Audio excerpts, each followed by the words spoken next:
Bien, c'est marqué dessus. L'IA, levier pour répondre aux enjeux du changement climatique.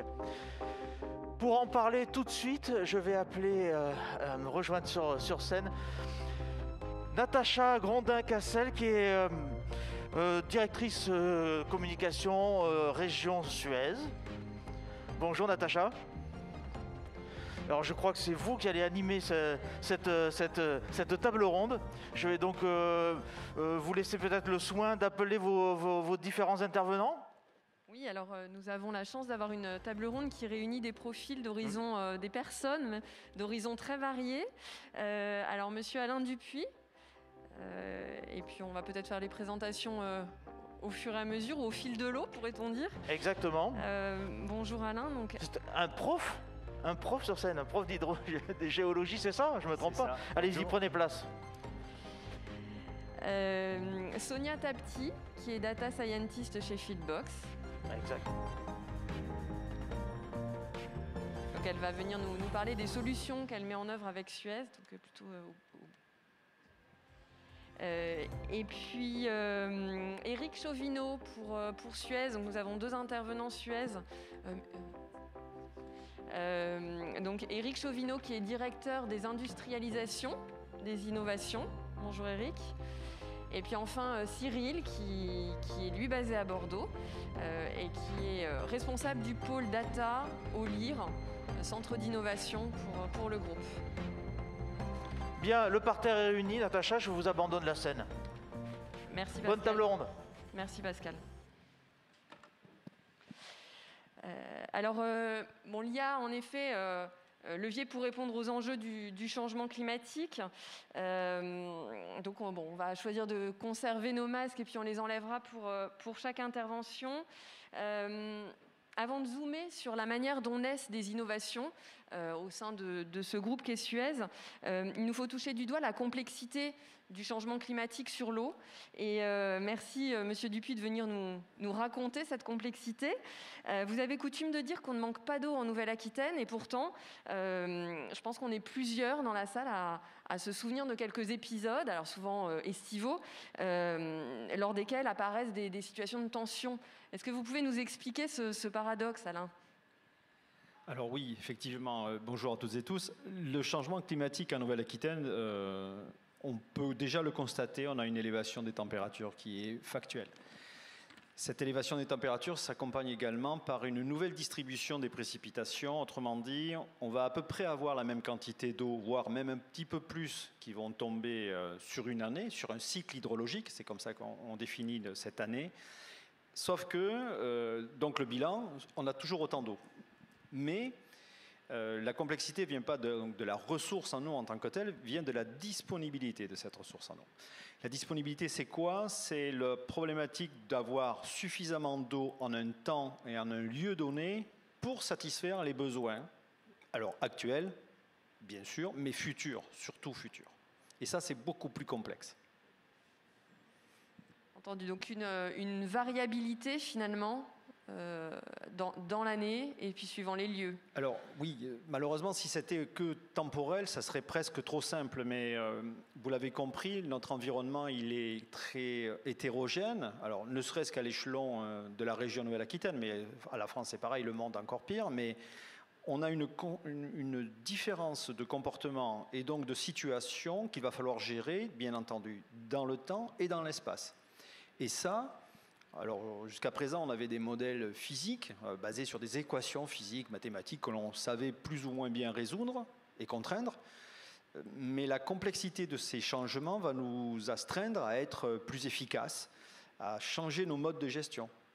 On avait coutume jusqu'alors de parler de gestion durable. La durabilité d'une gestion, c'est de se dire j'ai une ressource, je l'utilise intelligemment pour que les générations futures puissent également bénéficier. Ça ne suffit plus. Il va falloir s'adapter parce que le changement climatique change les fonctions d'entrée de la ressource en eau et puis nos comportements. Et là, on est un peu démunis. Donc il va falloir être plus intelligent, peut-être plus adapté et surtout savoir travailler dans le temps et dans l'espace de manière beaucoup plus fine. D'accord. Donc, merci. Donc la situation est complexe et naturellement l'innovation est capitale pour s'adapter, pour résoudre ces sujets. C'est un levier pour le groupe Suez qui a pour mission d'accompagner les territoires sur des sujets environnementaux. Cyril, dans l'exercice de cette mission finalement de Suez, où est-ce qu'on peut s'attendre à trouver de l'IA? Qu'est-ce que ça peut apporter? Bonjour à toutes et à tous. Donc effectivement, l'une des missions principales de Suez aujourd'hui est d'assurer la production jusqu'à la distribution de l'eau potable jusque dans tous les foyers, et ça, quel que soit le contexte en fait. Donc ces contextes, comme le mentionnait Alain Dupuis, ils peuvent être très variés. Donc pour alimenter les foyers en eau potable à tout moment de l'année, en fait, on va intervenir sur tous les maillons de la chaîne. Donc tout d'abord, en amont, on va chercher à comprendre comment et combien les sources d'eau potable vont produire. Donc elles peuvent être très différentes les unes des autres, et on va chercher à les modéliser. Comme le disait Alain auparavant aussi, on va hybrider des approches différentes hydrogéologiques et des modèles d'IA pour chercher à prédire à court, moyen et long terme en fait, la disponibilité des ressources en eau sur les territoires. Au milieu du système, donc sur le réseau de distribution d'eau potable, là, cette fois-ci, on va chercher à comprendre et à modéliser en fait l'état de dégradation des ouvrages. Donc on a des ouvrages enterrés, des canalisations, des branchements d'eau potable. Et on va chercher à prédire le risque de fuite à partir de données contextuelles, par exemple, de manière à estimer les pertes directement en eau sur les réseaux de distribution d'eau et à évaluer finalement les gouttes d'eau qui sont produites et qui n'arrivent pas jusqu'au robinet du consommateur. Et en aval, on va chercher à comprendre et à modéliser encore une fois les consommations d'eau potable pour prédire en fait, pour savoir combien et quand les usagers de l'eau vont consommer. Et on va chercher à adapter finalement les capacités de production à ces demandes en eau. La question centrale ici, c'est vraiment l'adéquation entre les demandes futures en eau et les capacités de production. Bon, pour faire tout ça, en fait, on va s'appuyer vraiment sur toutes les données. Donc c'est vraiment l'essentiel ici, le nerf de la guerre, c'est vraiment la data. Et on a des infrastructures, on ne le sait pas comme ça tout de suite, mais qui sont très instrumentées. On a beaucoup de capteurs et de réseaux de capteurs qui sont déployés sur nos infrastructures.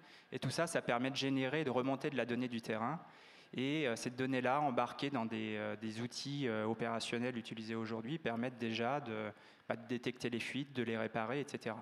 Mais l'enjeu avec l'IA, c'est d'aller beaucoup plus loin et être vraiment dans l'anticipation, la prédiction, et de manière à vraiment améliorer la performance des opérateurs sur le terrain et par là même la performance environnementale.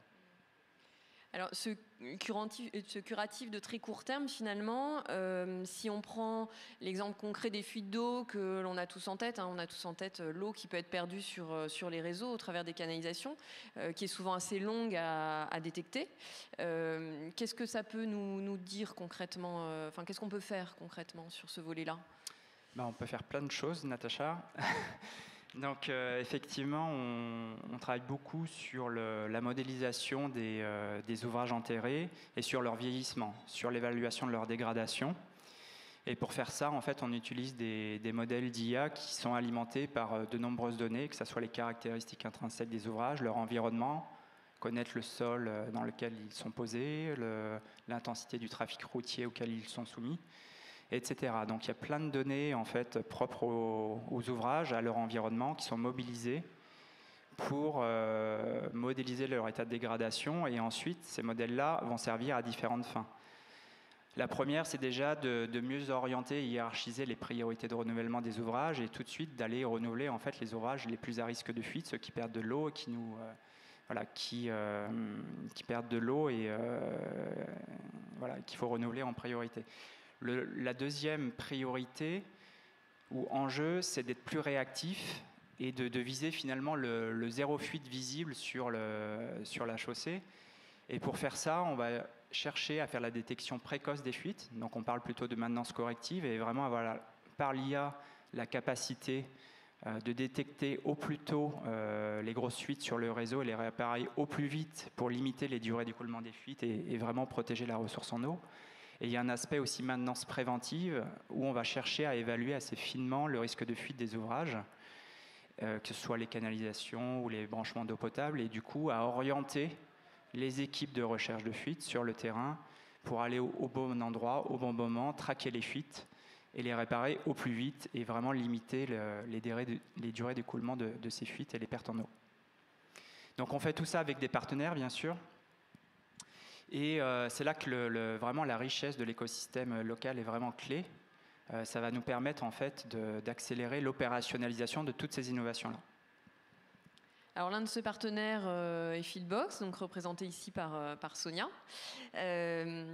Sonia, avec vous, nous passons sur l'autre versant du cycle de l'eau. Du reste, on arrive directement au traitement des eaux usées qui sont donc traitées en station d'épuration et puis repartent dans un état acceptable par la nature au milieu naturel. Donc il s'agit d'éviter finalement que ces eaux non traitées ne s'infiltrent dans le sol quand on est sur ce volet du cycle de l'eau.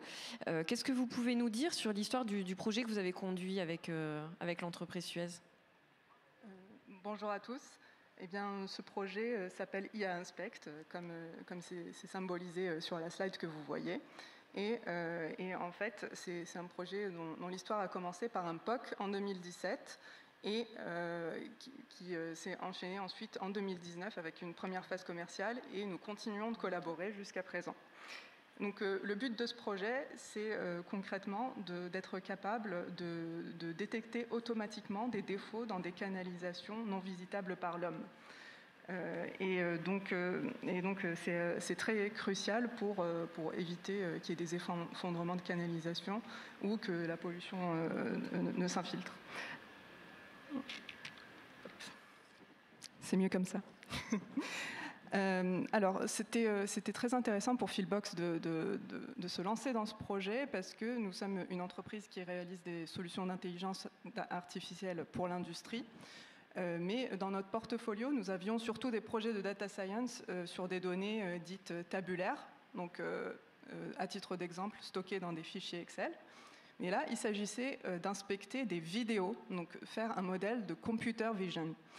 Et donc, nous étions très contents, en particulier moi qui suis spécialiste du domaine, de travailler là-dessus.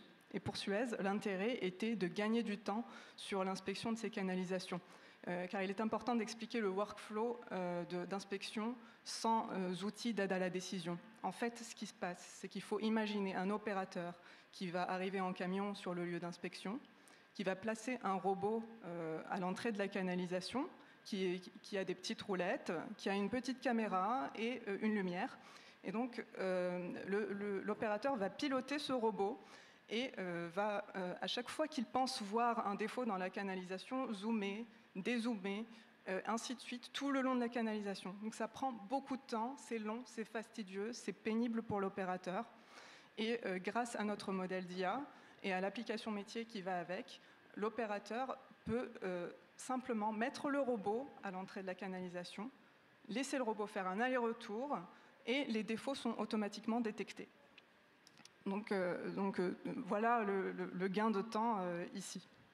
Alors Sonia, elle dit simplement, je crois, Sonia, vous m'avez dit lorsque l'on a échangé que finalement les défis qui avaient été apportés par ce sujet, voilà, c'était des défis parmi d'autres, qu'il y a toujours des défis dans vos missions. Est-ce que vous pouvez nous expliquer s'il y a eu des défis spécifiques ou quelles sont les natures de défis quand on conduit des opérations liées à l'IA sur un contexte industriel finalement? C'est une très bonne question, Natacha. Il y a de nombreux défis quand on traite un projet d'IA, en particulier un projet comme celui-ci. Les défis sont souvent centrés sur la donnée. Le premier était que nous avions des données déséquilibrées. Il y a eu des présentations pendant cette conférence sur le biais cognitif. Eh bien, ces deux notions sont totalement liées. Donc, pour vous expliquer ça simplement, il y a de nombreux types de défauts dans des canalisations. Et dans certains types de défauts, on va trouver très peu d'échantillons d'exemples. Et lorsqu'on construit un modèle d'IA, il faut faire très attention à ça, parce que sinon, vous allez avoir un modèle qui est biaisé. Parce qu'un modèle d'IA peut être fainéant et va répondre plus facilement par une classe majoritaire où il y a beaucoup d'échantillons de défauts, plutôt qu'une classe minoritaire où il y a peu d'échantillons de défauts. Et ça, on veut à tout prix l'éviter parce qu'une classe où il y a peu d'échantillons peut être cruciale. Ça peut être un défaut crucial qu'il faut détecter à tout prix. Donc nous avons mis en place des garde-fous pour éviter ça. Si je dois mentionner d'autres défis, on a des défis aussi autour de la construction d'un jeu de données d'entraînement, car une IA a besoin d'un jeu de données d'entraînement pour apprendre. Et donc ça n'a pas été aisé parce qu'il fallait que le jeu de données soit proche des données que le modèle va voir une fois déployé. Or, comme je vous ai expliqué, l'opérateur doit réaliser des zooms s'il n'utilise pas d'outils d'aide à la décision. Et nous avions ces données-là. Mais avec l'automatisation que nous proposions de mettre en place, nous n'avions plus besoin de ces zooms. Donc, dans nos données d'entraînement, nous avons dû développer un algorithme supplémentaire pour retirer ces images zoomées. Donc ce n'était pas une mince affaire et il y avait beaucoup de travail de nettoyage de données. Enfin, les canalisations, c'est des données très particulières, il faut se le dire, et chaque industrie a ses particularités.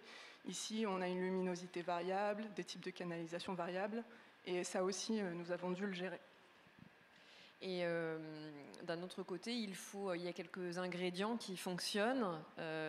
Qu'est-ce qui est le plus important pour vous dans cette coopération ? Alors, dans cette coopération, les ingrédients clés, c'est d'avoir une communication régulière et fluide avec nos interlocuteurs côté Suez. Donc, nous avions cette chance-là de pouvoir beaucoup échanger, car intégrer l'expertise métier dans notre modélisation et pour faire l'application métier la plus ergonomique possible pour les opérateurs, c'est très important pour nous. Donc cette collaboration s'est vraiment très bien passée. Aussi bien Suez que Philbox a beaucoup appris sur le chemin. Nous sommes très satisfaits de cela. Notre interlocuteur privilégié, Guillaume Binet, a beaucoup appris en intelligence artificielle et nous a beaucoup challengé sur l'analyse des résultats, sur l'interprétabilité. C'est des sujets très importants en intelligence artificielle. Et nous, on était toujours force de proposition pour avoir une belle ergonomie dans l'application métier. Et nous arrivons à une première version de cette application, justement, et on attend les retours utilisateurs avec impatience. Oui, alors, une fois que l'innovation est née, finalement, dans un écosystème, on l'a compris, qui sur Bordeaux était favorable, et plutôt favorable. Quand on est dans un groupe comme Suez, on peut chercher à en faire bénéficier d'autres territoires clients. Et c'est le rôle, Eric, de la direction de l'industrialisation des innovations que vous animez. Qu'est-ce qui fait qu'on peut finalement proposer ailleurs une innovation qui est née à Bordeaux dans un contexte donné ? Alors, il y a une forme d'universalité des problèmes dans le monde de l'eau. Vous savez qu'il n'y a rien de plus identique qu'une fuite, qu'une autre fuite. Donc la portabilité de ces innovations, elle vient du fait qu'on résout un peu les mêmes problèmes partout. C'est-à-dire que l'algorithme ou l'intelligence artificielle qui est mise au point par Philbox sur les réseaux d'assainissement, on va retrouver ce cas d'école à Dunkerque, à Marseille. Voilà. Donc, première chose, il y a une forme d'universalité et donc de réplicabilité des initiatives et des innovations qu'on a mis au point. Je prends l'exemple de Philbox. Ça, c'est un premier point qui permet de cheminer vers le succès. L'autre élément que je voudrais ajouter sur le chemin vers le succès, parce qu'on fait tout ça quand même pour que ça fonctionne, que ça marche et que ce soit utilisé. J'ai horreur des innovations dans le placard, on en reparlera après. Donc l'objectif de mon boulot, c'est de faire en sorte que tout ça soit mis au point, aux petits oignons, que la performance soit au rendez-vous. Et donc, en effet, avec des gens comme Guillaume Binet, je ne sais pas s'il est dans la salle, qui est membre du LIR, notre centre d'innovation à Suez sur Bordeaux, a fait les stress tests, comme on dit, et a torturé les équipes de Philbox jusqu'à ce que nous ayons satisfaction en termes de performance. Je plaisante, mais c'est un peu ça l'idée. L'idée, c'est vraiment d'aller au bout de l'exercice et d'être très exigeants mutuellement avec notre partenaire. Nous, on a une exigence métier, et eux, ils ont une exigence il faut qu'on soit clair dans l'expression de besoin, il faut qu'on soit très efficace dans notre manière d'exprimer nos problématiques. Donc ça, c'est le sujet du choix, finalement, du choix du sujet.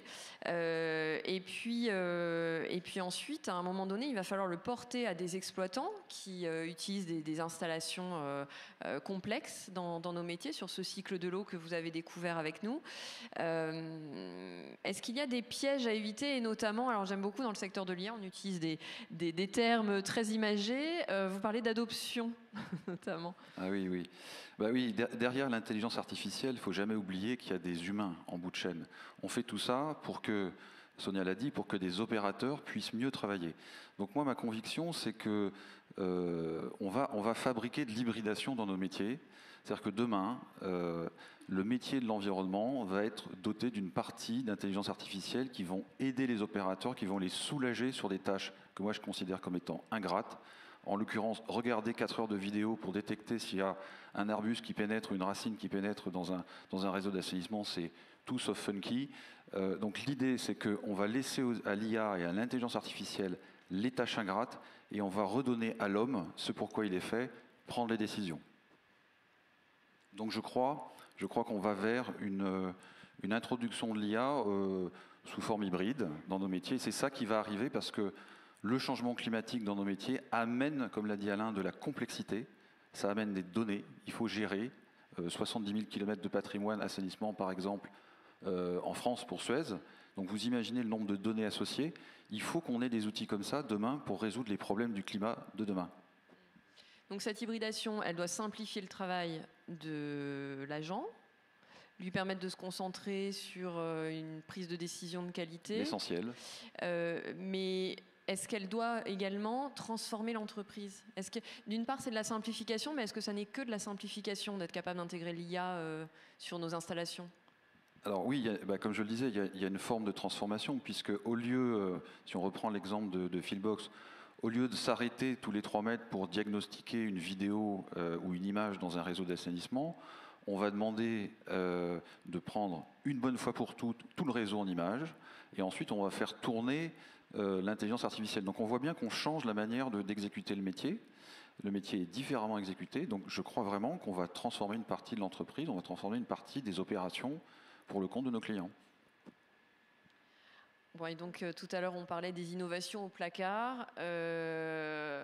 J'espère qu'il n'y en a pas trop chez nous, mais comment vous faites pour garantir finalement qu'une innovation ne sera pas au placard? Une fois que vous l'avez sélectionnée, que vous vous êtes assuré qu'elle serait adoptée, qu'est-ce qui manque encore? Alors, une fois qu'on l'a essayé avec les équipes opérationnelles, qui est la première étape, il faut s'assurer de lui trouver, j'allais dire, une maman, quoi, quelque part. C'est-à-dire, il faut que cette innovation vive à l'intérieur de l'entreprise. Donc, il faut lui trouver, moi j'ai coutume d'appeler ça des pistes d'atterrissage. Les innovations, il faut qu'elles atterrissent au bon endroit dans l'entreprise, c'est-à-dire là où il y a les compétences pour assurer le service après-vente, là où il y a les compétences pour éventuellement modifier avec notre partenaire et faire évoluer cet applicatif métier, qui va être donc un nouvel applicatif métier. Il faut les trouver. Donc ça peut être un service digital, ça peut être un service opérationnel, ça peut être un autre endroit dans l'entreprise. L'important, donc c'est ça ce travail que l'on fait à la direction de l'industrialisation, c'est de lui trouver sa zone d'accueil qui ensuite va s'occuper d'elle et va faire en sorte qu'elle sera opérationnelle, qu'elle vivra et qu'elle fonctionnera dans l'entreprise. Ça c'est très important et ça évite justement d'arriver dans un placard. C'est un travail d'orientation finalement. Absolument. Très bien, donc merci à tous les 4 pour ce tour d'horizon. Nous ne saurions conclure, et en particulier avec la présence d'Alain, nous ne saurions conclure sans s'interroger sur quand même l'IA verte, hein, parce que là on travaille une IA qui a un certain nombre de responsabilités, puisqu'elle accompagne, elle est au service de l'environnement. Donc Cyril, je me demande un peu comment est-ce que au quotidien vous préoccupez, enfin si c'est une préoccupation et comment on essaie de faire se rencontrer l'ensemble des exigences finalement. Effectivement, le potentiel de l'IA, on le voit bien, ça fait plus débat aujourd'hui. Par contre, c'est une vraie préoccupation qui est vraiment questionnée aujourd'hui autour de la consommation d'énergie en fait de ces gros modèles d'IA. Et actuellement, on travaille avec l'Université de Bordeaux dans le cadre de travaux de recherche, pour questionner deux questions principalement. Une première qui rejoint un petit peu ce qu'a dit Eric auparavant, autour de l'interprétabilité en fait, de ces modèles d'IA. Et donc là, l'idée, c'est vraiment d'ouvrir ces grosses boîtes noires et essayer de les comprendre. Donc là, on va chercher à développer des supports de visualisation pour essayer de comprendre comment ça fonctionne là-dedans, essayer de comprendre les décisions qui sont fournies par ces modèles-là, et donc les résultats. Et ça, c'est quand même, enfin de mon point de vue, c'est essentiel quand même, puisque les opérateurs, pour se saisir de ces résultats, pour en avoir confiance, il faut qu'ils comprennent également ces décisions et en fait les variables qui influent sur les décisions. Donc il y a une question d'adoption en fait des résultats de ce point de vue-là. La deuxième question, le deuxième enjeu, qui est travaillé avec l'Université de Bordeaux, c'est autour de la simplification finalement de ces gros modèles d'IA. Donc là, l'idée, c'est vraiment de les élaguer, de les rendre plus minces, plus légers, de manière aussi à pouvoir les embarquer dans l'IoT, dans nos réseaux de capteurs. Et ça va nous permettre en fait de démultiplier un peu l'usage de ces modèles-là et la capacité d'utilisation de ces modèles. Et d'autre part, cette simplification des modèles, ça va nous permettre aussi d'avoir des gros modèles d'IA, donc plus légers, et donc moins consommateurs d'énergie. Et donc l'idée ici, vraiment centrale, c'est d'utiliser ces solutions-là de manière efficace, tout en maîtrisant notre empreinte carbone. Alors, je pense qu'on a 1 minute pour faire un petit détour et demander son avis à Sonia sur la faisabilité. Est-ce que c'est faisable d'élaguer? Enfin, comment on fait pour... Est-ce qu'il y a des choix à faire pour aller choisir la meilleure IA? Eh bien, déjà, dès le début, dès qu'on formule un problème d'IA, dès qu'un cas d'usage nous est présenté, il est important d'être pragmatique dans le choix de modèle qu'on va réaliser. Donc, par exemple, je vais être un peu technique, mais par exemple, si on a le choix entre 2 types de modèles et que l'un est très léger et a une bonne performance et que l'autre est beaucoup plus lourd, c'est un modèle de deep learning, il a des millions et des millions de paramètres. Là, s'il a une performance à peine meilleure, eh bien, autant choisir le modèle qui est plus léger et qui va avoir une meilleure empreinte carbone. Donc ça, c'est le côté pragmatique de la chose. Ensuite, il y a des bonnes pratiques à mettre en place. Il y a de nombreux modèles dits préentraînés. Si on a vraiment envie de faire du deep learning, il y a des modèles qui sont préentraînés et qui vont éviter qu'on entraîne trop longtemps et donc on utilise trop d'électricité, des modèles from scratch. Donc ça, c'est un petit peu la base. Ensuite, c'est un champ de recherche en pleine expansion, l'IA verte. Il y a des groupes de recherche qui se forment à Pau, qui sont vraiment centrés là-dessus. Il y a des entreprises qui commencent à développer des outils pour mesurer l'empreinte carbone de son modèle d'IA. Il y a des cloud providers qui sont verts, qui commencent à émerger. Donc voilà, il y a plein de solutions qui commencent à émerger. Merci. Alors Alain, le mot de la fin, est-ce que c'est de l'enthousiasme derrière tout ça ou des inquiétudes? Comment vous vous positionnez? Non, je suis très, très curieux. J'ai entendu et j'ai apprécié que l'IA se questionnait sur son empreinte carbone par rapport au développement d'outils spécifiques et donc de son coût environnemental. Ça, c'est quelque chose qu'on ne peut plus négliger dans le futur. Donc c'est très, très bien de l'avoir intégré. On a parlé du petit cycle de l'eau essentiellement. Est-ce que le grand cycle de l'eau fait partie des enjeux futurs? C'est une question ouverte, hein, franchement. Je pense que nous, on est preneurs de ça, de collaboration à ce niveau-là, parce qu'on va en avoir besoin.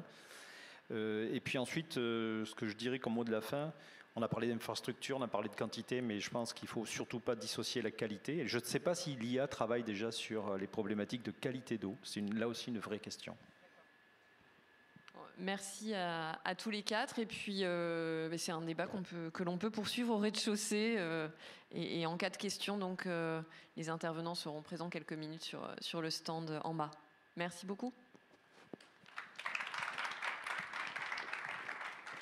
Merci à vous. Une question me taraudait pendant que vous parliez. Je me disais, c'est quand même ce travail qui est fait avec Fitbox notamment, c'est de l'investissement hein, pour un groupe comme Suez.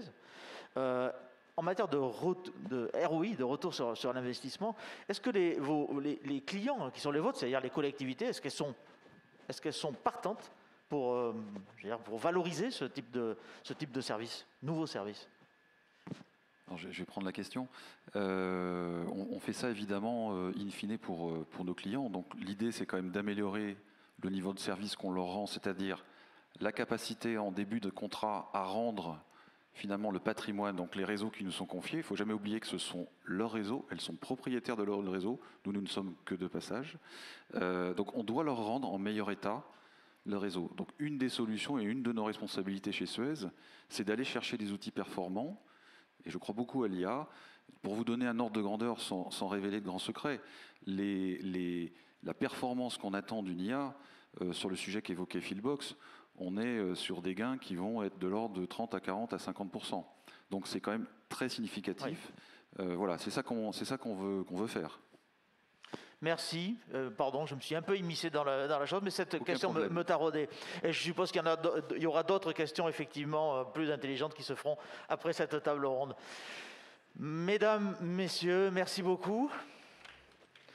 Je vous en prie, rejoignez la salle. Et il est temps pour nous de faire une petite pause, tout simplement. Je vous donne rendez-vous ici même. Je vous donne rendez-vous pour ceux qui sont présents dans la salle, mais aussi pour ceux qui sont derrière leur écran en streaming. Je vous donne rendez-vous à 13h30 où il sera question de nouvelles technologies et de compétitivité des entreprises. En gros, l'usine du futur se construit au présent.